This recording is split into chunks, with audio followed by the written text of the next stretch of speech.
My name is Pat Keenan, and I'd like to share my experience of purchasing a range for my kitchen remodel project.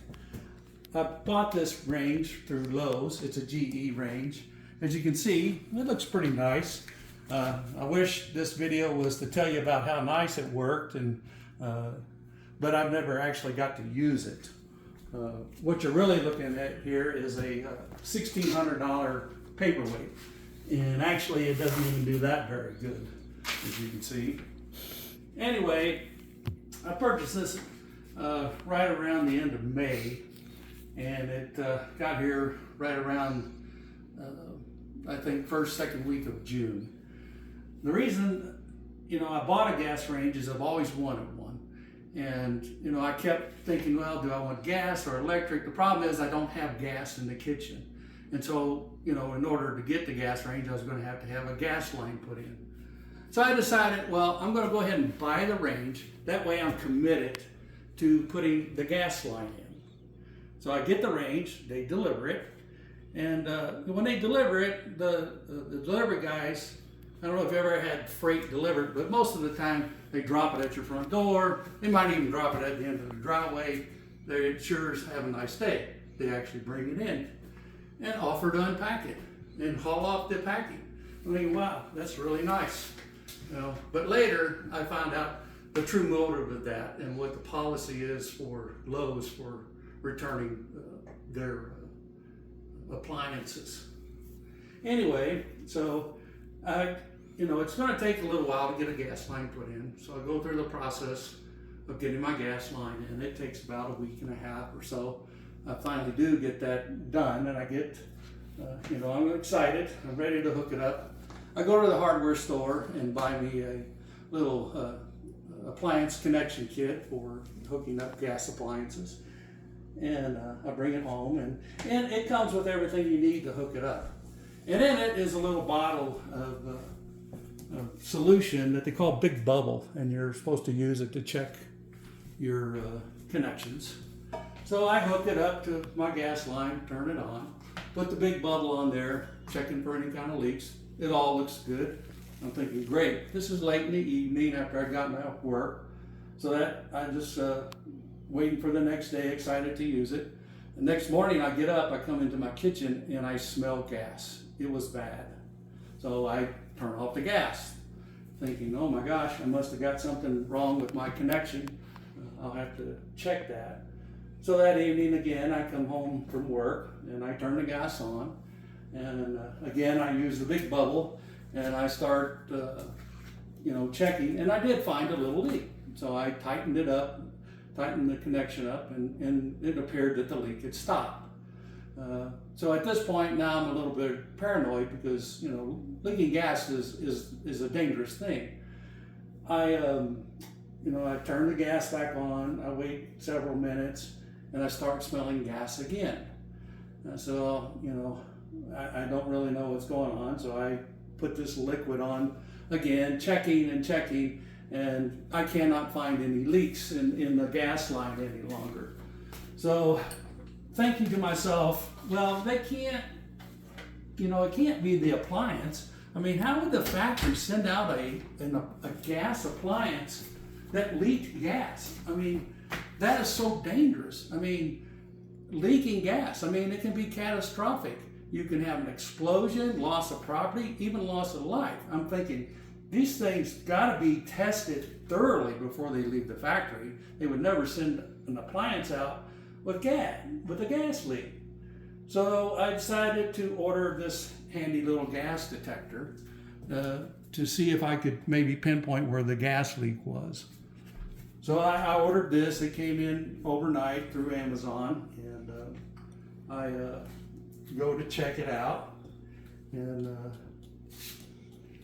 see if I can find where I didn't have a good connection on my gas line. So as I start checking with this, and I put it on my gas line, and I was checking, I'm going along. I'm going to reach down here and turn the gas on. It's turned off right now. And,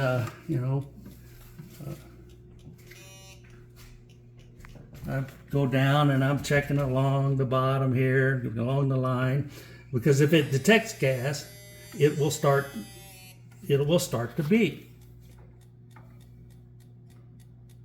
And as you can see, there's nothing down along my gas line.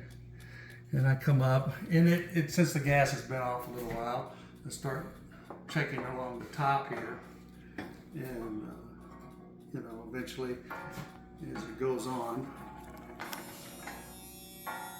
and then you'll see you start to hear it beep now, and as more gas builds up, it'll get louder, and you'll hear it. So, oh wow, it's coming out of this burner. Maybe this burner isn't shutting off. I'm going to turn the gas off.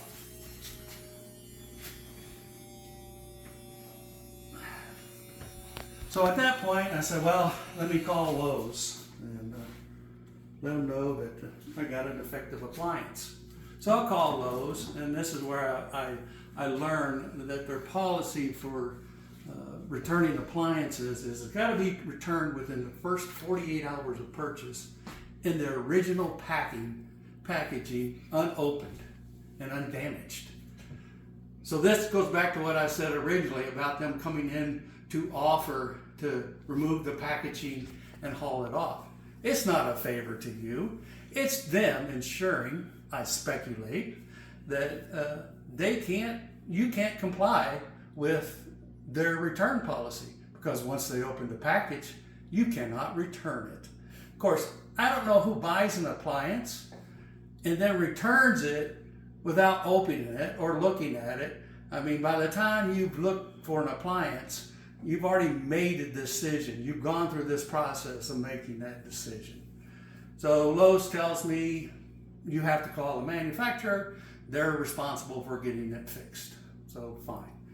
I called GE Repair, and after waiting on hold forever, I decided to go online and see. I looked online, and yes, I could have made an appointment online. I looked, and from the date I called, it was going to be about a week and a half before I could get a technician out here to take a look at it.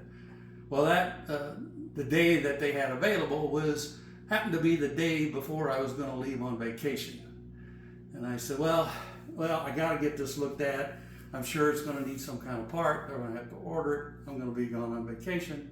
I won't really need to use this until I get back. So the technician comes out. He does. So I mentioned I was going on vacation. My vacation was going to be to drive my RV across country to visit family in various places. I was going to go to New York and then Kentucky and then come back through Missouri and just have a long trip. And I decided, well, I've been having some problems breathing and some pain in my back. I said, I'm going to get that checked out before I go on my trip. So I decided to go to my doctor, and the doctor comes I'll go to the doctor, and the doctor, she tells me, well, Mr. Keene, I think you need to go to the ER and have this checked out. So I go to the ER, and that trip to the ER ended up with me having a hospital stay where they ran several tests, and then from those tests, I learned that I had to have open heart surgery to have my heart valve replaced and a double bypass. So now I'm in the hospital, and I got a couple of days before they're going to do surgery. And I'm sitting there, thinking, pondering what it is they're going to do to me. They're going to cut me open from the top of my chest to my belly, breaking open my sternum, stop my heart, put me on a bypass machine and a respirator, and then operate on my heart. While I'm thinking about that, I realized, oh shoot, I'm going to miss my appointment with the GE serviceman. I said, man, I need to reschedule that. So I go online and I reschedule, and I was, I don't know exactly when I was going to get out of the hospital, so I made it out far enough. This was for like the 29th of June, I believe. So obviously I made it through the surgery. I'm still here. I get home, couple of days before the service technician is supposed to be here. And he shows up and, comes and looks at it. And he finds that it has a broken gas line. And he says, well, I got to order a part. This is on the 29th. He said, the part will be here on the 12th of July. And I'll be back on the 13th to fix it. I said, well, I guess there's not a whole lot to do. I mentioned the part about the hospital, and I kind of want to give you a reason why. Is the reason I said that is because some of the customer service people I've talked to and trying to get some help, I want them to realize that events do happen in people's life that prevent them from doing things in a timely manner. Things do happen, and they are real, and not everybody is making up a story. So anyway, all right, they're going to put the part on order. I'm going to wait. Right around I think it was the 10th of July, I get an automated call from GE saying, your part is not available on back order. We will contact you when your part will come in, and that was the end of the call. No information, no nothing other than that. So I said, well, what's going on here? I don't really know what to do. So the next day, I start calling around. I call GE, and they send me to what I believe their customer relations center. So I'll call them, and you can open a case with them. I explain to the person what's going on, and that person tells me, well, sir, we have 48 to 72 hours to locate a part. I called and spoke to them. I said, look, you guys need to send me a new appliance. This is unacceptable. I've had this thing for, going on this many days, and you can't get a part. You can't fix it. You need to replace it. And they said, no, sir, you got to give us an opportunity to repair it. Well, I did give you the opportunity, and you didn't. And now you're telling me that you've got 48 to 72 hours to locate a part before we take some other action. I said, okay. So I'll wait on Friday, good almost 72 hours. I call back, and I get it, and I asked, talk to someone, and I said, well, it's been, 72 hours. Where are we going from here? She says, well, sir, you haven't given us enough time to locate a part. We need more time. We got to have, I said, no, you need to step up and fix this. And then she said, well, sir, the reason we haven't fixed your appliance is because you didn't notify us in a timely manner. And I said, I don't know what the unit of measure is for a timely manner, but I guess by GE standards, there's two. There's one for the customer and one for GE. And their standard is much greater and much longer than what the customer's is. So now I'm at this point. This is where the story is. I'm waiting, another couple of days before I call and try to find out what is going on with getting this appliance fixed.